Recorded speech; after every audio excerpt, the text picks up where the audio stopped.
గత ప్రభుత్వం ఆలయాలు అపవిత్రం చేసిందని డిప్యూటీ సీఎం పవన్ కళ్యాణ్ మండిపడ్డారు. 2019 నుంచి సంస్కరణల పేరుతో తిరుమలలో మార్పులు చేశారన్నారు. స్వామివారి పూజా విధానాలను కూడా మార్చేశారని మండిపడ్డారు. రాజకీయ లబ్ధి కోసమే వైసీపీ నాయకులను విమర్శిస్తున్నారని మండిపడ్డారు. ఇక తిరుమల లడ్డూను అపవిత్రం చేస్తే ఏం మాట్లాడకుండా ఉండాలా అని పవన్ ప్రశ్నించారు. తప్పులు చేసిన వారిని జగన్ ఎలా సమర్థిస్తారని నిలదీశారు. దోషులకు శిక్ష పడాల్సిందేనని పవన్ ఆగ్రహం వ్యక్తం చేశారు.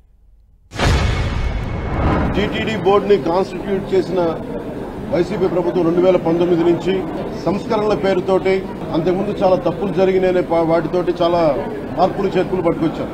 స్వామివారి పూజా విధానాలు మార్చేశారు. శ్రీవాణి ట్రస్ట్ అని పేరు పెట్టి దాని మీద 10,000 రూపాయలు టికెట్ పెట్టారు. ఒక్కొక్క వ్యక్తికి, ఒక్కొక్క కుటుంబం వస్తే 5 మంది నలుగురు వస్తే తక్కువ కాకుండా వాళ్ళకి 50,000 రూపాయలు వసూలు చేసి టికెట్ మటుకు బిల్లు మటుకు 500 రూపాయలకి ఇస్తా ఉండేవాళ్ళు. చాలా అవకతవకలు జరుగుతూ ఉన్నాయి. ప్రసాదాలు కల్తీ జరుగుతూ ఉన్నాయి. సరిగ్గా లేవు. ప్రసాదం నాణ్యత పోయింది. డబ్బులు కలెక్ట్ చేస్తున్నారు. రిసిప్ట్లు ఇవ్వట్లేదు. అసలు టీటీడీ మీద కూడా వైట్ పేపర్ రావాల్సిన అవసరం ఉంది.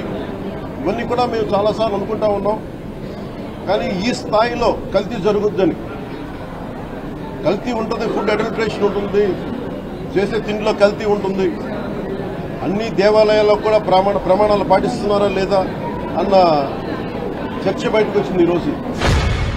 కారణం ఏంటంటే శతాబ్దాలుగా పోరాటం చేస్తున్నారు రామజన్మ అయోధ్య రామ మందిరం కోసం. దానికి కూడా వీళ్ళు 1,00,000 లడ్లు ఇలా బీఫ్ తోటి, పిగ్ ఫ్యాట్ తోటి, ఫిష్ ఆయిల్ తోటి కలిపిన లడ్డు 1,00,000 లడ్లు కొన్ని దశాబ్దాలుగా శతాబ్దాలుగా అయోధ్య రామ మందిరం కావాలి చాలా ప్రతిష్టాత్మకంగా తీసుకుంటే దానికి కూడా తిరుపతి లడ్లు వెళ్ళి, టీటీడీ లడ్లు వెళ్ళి, దేశమంతా దీన్ని కదిలిపోయింది. ఈ రోజున ఇలాంటి అపవిత్రం జరిగింది. కానీ తప్పు జరుగుతుంటే, దాడులు జరుగుతూ ఉంటే, అపవిత్రం చేసుకుంటా వెళ్ళిపోతే చూస్తూ ఎవరు కూర్చోం. తప్పు, అది కూడా తప్పు అవుద్ది. ఫండమెంటల్ కాన్స్టిట్యూషనల్ ఫండమెంటల్ ఇది. ప్రతి వ్యక్తికి వారి ధర్మాన్ని ఆచరించే హక్కు ఉంది. ఎవరన్నా వచ్చి ఆ ధర్మాన్ని పాడు చేసే హక్కు ఎవరికీ లేదు. ఇట్స్ ఫండమెంటల్ రైట్ ఇది. దోషులకి శిక్ష పడాలి. ఫుడ్ అడల్టరేషన్ ఇది మేము కాదంటలా. టీటీడీ బోర్డు అప్పుడు టీటీడీ బోర్డు బాధ్యత తీసుకోవాలి. పొలిటికల్ గా వచ్చి అలంకారప్రాయంగా ఒక్కొక్కళ్ళు వచ్చేసి దర్శనాలకి టికెట్లు ఇవ్వడానికి మీరు బోర్డు మెంబర్స్ అవ్వలేదు. మీరు ఎవరు చైర్మన్ కానీ ఈవో కానీ, మీరు అక్కడ ధర్మాన్ని పరిరక్షించాలి. మీరు అక్కడ మీ ఇష్టాలకి మీరు కూర్చోబెట్టి మీ ఇష్టాలకి కాంట్రాక్ట్లు ఇచ్చుకోవడానికి మీరు టీటీడీ బోర్డుకి మీరు వెళ్ళలేదు. మీరు అందరూ, మీ అందరికీ బాధ్యత ఉంది. మీరు నిర్ణయించుకోవాలి. ఎవరికి కోపాలు రావు, ఎవరికి వేదన రాదు, ఎవరికి బాధలు రావుంటే కుదరదు. వస్తాయి బాధలు, వేదన ఉంది, మాట్లాడతాం. వీళ్ళు 1,000 రూపాయలు కొన్నదాన్ని వీళ్ళు 360 రూపాయలకి వస్తువు అని చెప్పి ఎవరో మిడిల్ మ్యాన్ వచ్చి చెప్పారు. ఆ మిడిల్ మ్యాన్ ఎవరు?